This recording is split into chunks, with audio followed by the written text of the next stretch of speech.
Hello and welcome back to the Golf Ireland podcast. I am Stephen Murphy, your host. I'm alongside here my co-host Valerie Wheeler. Valerie, thank you so much for joining me as always. How are you? I'm good. How are you? Enjoying the nice weather that we've been getting. It's really nice to see it's continued. This is like week two of us shouting about the weather on the pod, which is great. I think every Irish podcast at some stage turns into a weather podcast because we love to talk about it so much. But yeah, it's given some nice bit of heat as well for the weekend, which is huge for the upcoming tournament down in Sligo, which we'll get obviously talking about on this podcast with some guests. But before we get stuck into that, Valerie, how was your weekend? Look, it's going to be a regular team for a while, but I'm sure you're flat out with the GA. I know people will be sick to the teeth of hearing me talk about the GA, but thankfully I was out and about in the sun on Sunday. I was in Ennis and Cusack Park for the Munster football final, between Kerry and Clare, of course. And thankfully we got a bit more competitive game than we expected, which was I suppose unusual. Kerry, they're not their usual like full throttle self, and to be fair to Clare, they put it up to them, and thankfully they did because we got ourselves a bit of competitive game, which was nice. Yeah, and I'm obviously living in Galway. I'm not a Galway man, but I've been, a lot of people have been happy and sad over the weekend with the football going great and then the hurling not so much. So, depends what town you're from. There's a lot of big ball towns and small ball towns in Galway. So some happy fans and unhappy fans. But there was good buzz around the city actually this weekend, with the game on Sunday in Pearse Stadium. So there was always a bit of a buzz around. Good to see jerseys about. I'm not the biggest GA fan in the world, but it's good to see a buzz around the city like that. I was golfing myself this weekend, Valerie. I went, my mates from back home. We went to Glasson Lake House to play golf. So the lads from my mates obviously back home from Cavan, and I came from Galway, so it's kind of halfway, which is nice. A course I've never played before, and it was lovely. It was nice on a bank holiday Monday morning. Wake up fresh, go down 8 o'clock in the morning, tee off around 9. Done by 2 o'clock. Had some food back to Galway. It was lovely, great day. And myself and my mate Peter took €10 off my other friends, Cahar and Paddy. So that was worth the trip down alone. So I hope to hear that. I hope that they remember the beating they took. But no, I'm beautiful. I'm sure they'll be delighted you got that dig in there. Oh yeah, of Where's the course. golf at this time of year? Where's the golf at?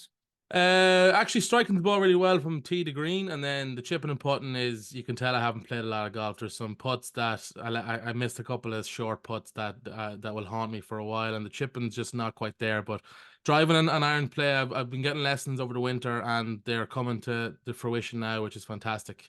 Hitting the ball as well as probably ever have, which is nice going into the summer. Hopefully it leads to good scores, but we'll see. As I said, it was a good bit of crack. I hadn't played with the lads in a while, so always good fun to play a bit. You always have a bit of a laugh. But I hear you have some golf coming up, Valerie. More importantly, no one cares about my golf game. Everyone cares about yours. Oh, I don't know, do they? Yeah, I'm really excited. This week I have been flat out in the driving range, Stephen, to be honest. And I'm lucky that I'm living with a pro golfer because I snuck a sneaky lesson in this morning with him as well ahead of Monday. We're playing in Sea Point on Monday. We're going to check it out. The Legends Tour is happening there this year in June. So we're just going to go play a bit of golf there. This will be the first time I play golf this year, which I'm nervous and really excited about. So I'm really putting in the effort this week. So hopefully that when I go to the course on Monday, I won't, forget everything I've done this week. So Which talk is yeah, talk to me about expectations. Are we expecting to play well, or does it matter, or what's that mindset? I'm expecting, like, I'm great at the driver. Like, I'm actually really good with the driver. I'd like the driver a bit. The irons, not so much. I'm struggling a bit with them. My putting is fine, actually. I think my putting sometimes himself is quite shocked with my putting skills. He's like, how? He's like, how in the name of God did you do that? And I'm like, I don't know. It's like beginner's luck. Like it just seems to roll over. But look, I actually just want to go and have fun and enjoy it because I feel like if I put pressure on myself, I won't enjoy it and I'll freak out and I won't play all right. So I'm just gonna go and with the expectation of having fun and enjoying my first game of golf this year. That's where I'm going. That's what I was leading to. I said, if your expectations to have fun, you'll never be disappointed, Valerie. You're gonna Yeah. go if it's good weather, you're gonna have great crack. You'll hit a ball around. If you expect to play well, you don't tend to play that well. So, if you go with the expectation of having fun, you'll have a great day. I'm excited. I'm excited to hear all about it next week. Yeah, I know. I'm hoping I'll get a few videos and you'll be able to see where my golf game is at as well. Yeah. Oh, imagine if we post our swings online. Oh God, I don't know. Well, No, maybe, we're not ready maybe for that not. criticism yet. No, No, no, no. maybe not. No. But anyway, look, we have a great show coming up today. We spoke to John Rooney, who's the managing director of Flogas. Obviously, the Flogas Irish Amateur is this week. So it's great to get him on to get his insight into it. And Valerie, you also spoke to someone this week. Yeah, I chatted to Paul Coughlan. He is the Munster Men's Amateur Open champion. He won that in Cork this week. Of course, he has a busy week coming, so it was nice to, get a quick chat with him before he heads off again. But it was really, really nice to catch up with him. Of course, thanks to him for giving us his time with such a busy week. Yeah, I will show out to those interviews now. Okay, joining us on the Golf Ireland podcast this week is Managing Director of Flogas Ireland, John Rooney. John, first of all, welcome to the Golf Ireland pod. Thanks very much. Nice to be here. John, first of all, I suppose you can tell us a bit about maybe your role in Flogas and what exactly a managing director does and I bet you it's a high pressure job that you're in, to be honest, John. So managing director of Flogas, I've been here 10 years, nearly 10 years this summer. What does the role entail? It's a bit of a generalist, a bit of everything. Jack of all trades, specialist in none, although my background is more in sales and marketing. And no, I wouldn't say, I'll tell you, there was pressure certainly a couple of years ago when gas and electricity costs were, increasing 6, 7, 8 times the norm. That was a bit of pressure because we had to pass some, not all, but some of those increases onto customers. And that's not something we ever sort of enjoy doing. Thankfully, we've been able to come back in the other direction. It's not quite back. Well, in fact, we're still about twice the pre-Ukraine levels, but we've been able to go in the opposite direction, and that's been helpful. But yeah, that was probably about the only time I felt pressure as such. Flogas has become Golf Ireland's new sustainability partner, John. Can you tell us a little about that and also how important is moving to sustainable ways, not just for the future of golf, but also, of course, the planet? For sure. Look, we are an energy provider, and the name is Flogas, which suggests gas. And look, gas is a low carbon energy, but we figured in order for us to become more sustainable and to help our customers become more sustainable, we needed, first of all, to move into electricity, but also renewable electricity. So we've become almost the market leader now in what are called power purchase agreements, where we work with wind farms, solar farms, other renewable providers to purchase their energy and then allocate it to our clients directly, including the likes of Golf Ireland. What we also are doing, though, is looking to see how we can work, starting with Golf Ireland, but then ultimately with golf clubs and other customers, to try and help those customers use less energy for it to be more renewable energy, such as putting on solar panels on rooftops, etc., be it heat pump, electric vehicle chargers, etc. So that's really what our sustainability journey is about, is taking us from that gas company that we were a number of years ago, off-grid LPG, right through to all types of energy that no matter what our customers are looking for, we have a solution. We even have a business called Clear Power, which sells wood biomass, wood chips and wood pellets, which is zero carbon. So yeah, that's pretty much what we offer to our customers, and particularly to Golf Ireland with that sustainability initiative there recently. We all try to be a bit more sustainable when it comes to things in life. I suppose it's just those small changes. You start small, John, and hopefully those small changes will make an impact to the planet. Yeah, true. And look, Ireland is a very, very small contributor of carbon emissions in the global context. But at the same time, we as a country have to play our role. And then, as you say, each household, each business, each supplier like ourselves has to play our own role. We can't be leaving it to others to do. So we fully intend to play our role. We have an ambition, actually. Well, we will eliminate all of our own our own company emissions from our trucks, our company cars, from our offices, etc. We will eliminate all of those by 2030. And then we are aiming to reduce all of our customers' emissions by 50%. So that really will entail a lot of biogas for those gas users, all renewable electricity, power purchase agreements, solar panels, etc. for electricity customers, and then hopefully a lot of EV chargers for their homes and businesses as well. So we want to reduce them by 50% by 2030 and eliminate them altogether, all our own customer emissions by 2040. That's the journey we're on. Yeah, Flogas, back to sponsorship, have been great with sponsorship for Golf Ireland events. Not only do they sponsor both men and women tournaments, but also boys and girls tournaments at a younger age. How important is it for the company to support kind of that grassroots golf level?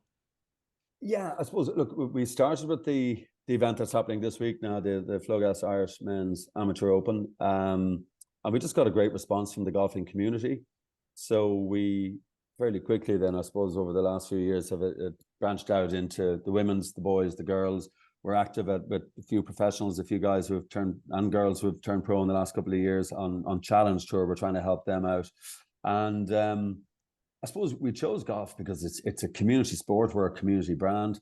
The golfing community in Ireland are quite tight knit. They tend to support brands that support their sport. I suppose we looked at our competitors in the energy space. They were very involved with GA, rugby, soccer. But to my mind, golf is a great game, great participation numbers, really tight knit community, and it's just worked really well for us. And it works both ways. We're happy to support the game, but equally we do get good support back from members of clubs, from clubs themselves, or just people who enjoy golf. And we track it, and it works well for us. So we're happy to continue it, really. Yeah, so the growth basically of the portfolio sponsorship that you done was a no-brainer for you, John. Like, was, starting at the boys, the amateur, and then, doing the grassroots as well.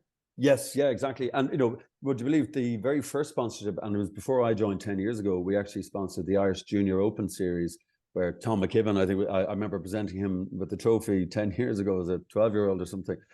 We had been doing that for a few years. So that was our first, shall we say, grassroots initiative. And it just developed from there. We have a PGA Pro-Am that we sponsor later in this month, actually, which is a great day out for customers to play with a local club professional and spend the day and just get a few tips. And it's a customer Pro-Am. So pretty much we're trying to support the guys on Challenge Tour and the Ladies Tour, just to give them that leg up as they try to achieve their own ambitions. And to my mind, that's grassroots as well, because that's one thing about the Irish golfing community. We all look at it, the European Tour apps and Ladies Tour apps to see how our girls and guys are getting on each week. It doesn't matter what tour they're on. We all got great excitement there. Was it the last week with Rory and Shane winning the Zurich Classic? So the Irish golfing community, we cheer on our own. So grassroots is not just on the ground; it's guys and girls trying to achieve their dreams. We sponsored Cormac Sharvin for the last 8-9 years. He's sadly has come off tour, but we've replaced him with quite a few actually, guys and girls at all different levels. But typically, it's the Challenge Tour level that we want to support. The people on the main tour have enough sponsors, enough money. Maybe we're trying to help the people who don't. And how rewarding is that for not just a company, but yourself, who's obviously got a passion for golf, when you see that, especially at the event happening this week, that you have such a big part of this happening, and then you see the winner at the end and you see the joy that brings. It has to be rewarding. Yeah, I know it is. Yeah, I mean, even just take, for example, Alex Maguire and Mark Power played in the event there last year in the Island. I think Alex came third, and just talking to him afterwards, he's telling me he was thinking of turning pro. He's from very close to where we are in Drogheda. He's from Laytown, Bettystown. And of course, he went on then to have a great Walker Cup, turned pro. We're now sponsoring him along with one or two other sponsors, and I think he got second place there in his first Alps Tour event just a week or two ago. So that's what's really encouraging, to see a guy like Alex, who played in our event last year and is now plowing his furrow on a really tough tour. Alps Tour is very, very competitive, very high standard, very low prize money. I think he got $4,000 for coming second, but so that's what's pleasing, to see somebody like Alex, and indeed a few others, just come along and hopefully achieve their own dreams. But it all started, as you say, with an Irish Am last year. It's great. I know it's amazing, and to give these players an opportunity to go in, live their dreams, to be honest, John, it's class. What about your own golf game, John? How's that? Do you get out much? Where do you golf game at? Yeah, I try to get out once a week anyway. I'm a member in Grange Golf Club for the last 40 years, and then was lucky enough to get into Portmarnock as a 5-day member this year. So between the two, I do try to get out. And now that the days are getting a bit longer, maybe I'll get out in Portmarnock some evenings. Game is what on my index is about 10.5. So it's holding its own. Short game is not great, not 10 standard at all. Long game, reasonable. Even as I get older, I tend to get a bit straighter. But the short game is not good. But it's practice, and I don't practice. I just prefer to play. So I can't blame anyone but myself. But yeah. But look, I love getting out, and I don't get head up over it. I just enjoy, the walk and the chat and the pint afterwards. The social scene. Exactly. Yeah. I'm sure you've had a chance to play with some of these amazing amateurs and pros. What is it that sticks out about their game that is always the most surprising? Yeah, really how well prepared, how professional they are, and their approach to the game. Their diet, their routine, their process, as the pros often call it. But they are professional in so many ways without being a pro. That's there would be the elite amateurs. I also find it extraordinary, so many golfers who would be, I don't know what the handicap cut off for our event is this week. It's plus 2.5, 3 or something. Plus two at least. Anyway, and quite a few of them are +5, +6. And so they have to go 6 under par to get 36 points. And I've played with them, and they've done that, So it is quite extraordinary. And also the short game. It's, from 30 yards in, they're very, very good. Now, they also recognize that to get to pro level, they probably need to be even two putts better around, which is 8 putts, 8 shots in the tournament. And that's really what they're working on, which is all really up on the top 5% of the body. Yeah, that is the case as well. But we've mentioned it a few times. But today it kicks off the Flogas Irish Men's Amateur Open Championship in County Sligo Golf Club. Very exciting event, John. I think we're all very excited to keep track of it. But you'll actually be there yourself in person to attend. Yeah. Looking to get down for the weekend. We've got a sales conference with our LPG team on Thursday, Friday in Mount Wolseley, and I won't be playing golf there, but I'll get down for the weekend. I have a nephew who's entered, so hopefully he will. He's from the UK, Michael Roach, but his father is my brother-in-law, and he got married in Ross's Point, and they spent a lot of their childhood. He would have spent a lot of his childhood summers, so he'd be one to look out for. And certainly, if he makes the cut, I suppose I'll be quietly rooting for him. So I'll be there for the weekend. I think also. I've been looking out for a guy as well, Jack Murphy. I played with him a few years ago. As a 15-year-old, he played in the event in the European Club. I played with him in a little am. His dad is a tanker driver with us in Flogas, and I was really taken by his calm demeanor, as never flustered by any bad shot or any bad break or whatever. And I haven't played with him since, but I believe he's maintained that the whole way through. So I think he won there down, was it the Lee Valley Scratch Cup recently? So I think he'd be one to look out for. And then of course you got to look at people like Matt McLean and Collie Campbell, who are just, class golfers. Collie loves this event. Matt hasn't yet won it, but what he's achieved in the last few years in amateur golf is extraordinary. So yeah, looking forward to seeing those, plus loads of others. Hard to know who to back on this, but they're the ones who come to mind, and I'm really looking forward to seeing it all. It's hard to pick out one or two, because then you start naming 3 and 4 and 5 and realize there's one of them in contention. But look, congratulations again, and well done on all the sponsorship when it comes to Golf Ireland and the players that you support, John. It really is amazing to see them be able to live out their dreams. But enjoy the weekend. Hopefully the weather stays free. You can watch a bit of golf, and we'll see you there. All right, thank you so much, John. Yeah. Great. Thanks, Stephen. Valerie, great to see you. All the best. Joining me on the Golf Ireland podcast this week is Paul Coughlan. Paul, first of all, welcome to the pod. Thanks for having me.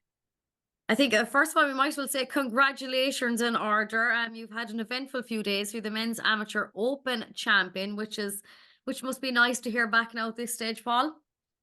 Yeah, it's been nice. Yeah, like I said, I've been a kind of nearly man for the last couple of years, so it's nice to actually get one over the line for once. I mean, going into Paul, had you an idea in mind of winning it, or what was the target going in? Yeah, like I've been playing well. I came close, and obviously up in the west, and I've had good results around Cork before. Like I've had 3 or 4 top 5s, so it's definitely a golf course that would suit my game. And luckily enough, I was able to kind of just putt really well over the weekend, so I was able to get it done. When it comes to, I suppose, winning a bit of silverware. I mean, like, what does it do mentally for you to prepare you maybe heading into another tournament? Yeah, like it's huge. Like even now, I say if you're getting back into contention, at least you can fall back on. You know, you've got it done before, Mm. or at least last weekend. I kind of fell at the last hurdle or second last hurdle. Seemed to be consistently, so it's very good now mentally just to get it done. And like just I was able to keep it going the whole way around. It wasn't kind of a case of just kind of stall and hang on. I was able to kind of pull away near the end, which was huge for confidence. Definitely. And the weather was good too down there. Weather was good, yeah, it's perfect. Really, we had a little shower probably halfway through round four. The wind kind of got up for about 40 minutes or so, but other than that, like it was literally just perfect golfing weather, to be honest. You know, when you get such a big win, is there maybe a thought that crossed your mind that it adds a bit of pressure for the next thing you'll do? Um, to be honest, since it's only kind of Sunday to now, I haven't really had time to kind of let it sink in. It was literally just finish it off. Like we didn't even go kind of celebrating that much. I had like 2 drinks. I was so tired, I just wanted to go to bed, to be honest, and then like wake up and just gotta prepare for this week straight away. So maybe kind of in a week or two it might sink in. Yeah. You hadn't much time to enjoy it as right. Like, and that's not easy either because when you do win, you need to appreciate it, like, because it's not easy get the win in this game, you know what I mean? Yeah, like I think even when I won, it kind of felt a bit different than what I thought it was going to be like. It was more just relief. Like, right, grand, I finally got one. More so than yes, let's go party. Yeah. For everyone, I suppose, listening or watching, tell us where you are at the moment and what you're going to do in the next few hours. So I'm just sitting here in the car park in Ross's Point. I'm gonna go play a practice round in about a half an hour. Looking at the weather, it looks like it's going to be pretty much Cork like for the week. So Yeah, look, you haven't much time to enjoy the win as right because you're straight back to business now because the Flogas Irish Amateur Open is this week. How are you set for this now, especially after such a busy weekend? I still think it's pretty good. I was out practicing yesterday, kind of I'm trying to forget about last weekend for now, anyways. Just turn my focus to this week. I'm doing pretty well in the order of merit now as well. So I have a couple of goals to try to take off this year if I can. Obviously, this week is going to be the biggest one of the year. So it's more just reset and just go again. Yeah, I mean, the confidence of the win, right? And then can you take maybe the experience of being in the semi-final a couple of weeks ago as well here, into consideration, bring back again? Yeah, like I've had a couple of good results here, and it was stroke play a couple of years ago here, and I finished tied second as well. So I do have good memories around here, and I've played well around here in the past. I'm just going to put them into the memory bank and just keep going. Yeah, no, I was going to say, have you time for anything else outside of work for anyone listening? Is it all golf in your life, Paul? Is there anything else outside that you like to do? Well, I think my girlfriend's probably helped me in the last kind of few months. I've been literally just flat out playing golf the last few years, single out. So I think she has definitely helped, certainly calm me down. More just kind of relaxes me now. Yeah. I think it's helpful. Yeah. I'm telling you all need a woman to calm you down in the golf. Himself was the same. He was nothing until I came along, sure. That's it. Now look at him. Superstar, so he is. Look, Paul, it's lovely chatting to you. The very best luck this week. I know you're caught for time and you want to get out and you want to do your practice around the golf with everybody else. So best luck this week and thanks for chatting to us. Sorry, congratulations again. Thanks, Valerie. Thanks for having me on. Okay, now it is time for some news updates. We'll start with professional golf. On the PGA Tour, Seamus Power missed the cut at the CJ Cup Byron Nelson. Shane Lowry, Rory McIlroy and Seamus Power will be playing in the Wells Fargo Championship that kicks off today at Quail Hollow Golf Club. So best of luck there to all competing. On the LPGA, the Cognizant Founders Cup, where both Leon Maguire and Stephanie Meadow will be competing, kicks off today also. So best of luck to Leona and Stephanie. On the DP World Tour, it was a tied 23rd finish for Tom McKibben at the Volvo China Open. Tom won't be out until the next DP World Tour event, which will be the Soudal Open from the 23rd to 26th of May in Belgium. So best of luck to Tom in that. On the LET, Lauren Walsh is playing in the Aramco Team Series presented by PIF Korea from the 10th to the 12th of May. So that kicks off tomorrow. Best of luck to Lauren. On the Challenge Tour, the Challenge de España this week is kicking off. Jonathan Caldwell, Gary Hurley, Alex Maguire, Dermot McElroy, Ronan Mullarney, John Murphy, Mark Power and Conor Purcell are all in action there. So plenty of Irish interest. Similar to the Alps Tour, there's an event that kicked off yesterday. 5 Irish in action. So that's taking place yesterday up until Friday. So best of luck there to everyone competing on the Alps Tour. And then the Clutch Pro Tour, the Brocket Hall Masters finishes up today. Or finished up yesterday, should I say? Sorry, apologies. With a number of Irish players there as well. So you can look out on the social medias there for results. Castleknock golfer Paul Coughlan, as discussed here, was crowned the 2024 F45 LC and Munster Men's Amateur Open Championship after a brilliant 4-shot win at the Cork Golf Club. The Dublin-based golfer put an almost perfect performance on Sunday with rounds of 67 and 69 to walk away as the winner on 10 under par. Douglas golfer James Wall finished 5th in the standings on 2 under and picked up the under 25 award as well. The Flogas Irish Men's Amateur Open gets underway. Got underway this morning with over 130 of the best Irish and international stars teeing it up at County Sligo Golf Club, looking to add the name to the illustrious list of former winners. So again, keep an eye on social medias for updates of that event, and best of luck to all taking part. 2022 champion Colm Campbell, reigning West of Ireland champion Keith Egan, and newly crowned Munster Men's champion Paul Coughlan will be among the leading Irish contingent taking on to the Ross's Point course. So again, yeah, plenty of star power there in Sligo this week. I'm looking forward to getting down myself and seeing it in person. Real quick update on the Bridgestone Order of Merit. There's nothing to separate the top 2 on the men's Bridgestone Order of Merit is Paul Coughlan. His victory there last week draws him level with the West of Ireland champion Keith Egan at the top there. So a nice nip and tuck battle there. The men do not have to wait long for another chance to add to their tallies, obviously, as this week the Flogas Irish Men's Amateur Open Championship is a counting event. And then also the Ulster Amateur Stroke Play Championship is next opportunity for the women to close in on Aidan Walsh at the top of the women's Bridgestone Order of Merit, with the event teeing up in Clandeboy on the 27th of May. So that wraps up all the news. Once again, thank you so much for listening. We hope you enjoyed this week's episode. Myself and Valerie will be back next week for another episode, so we will see you then.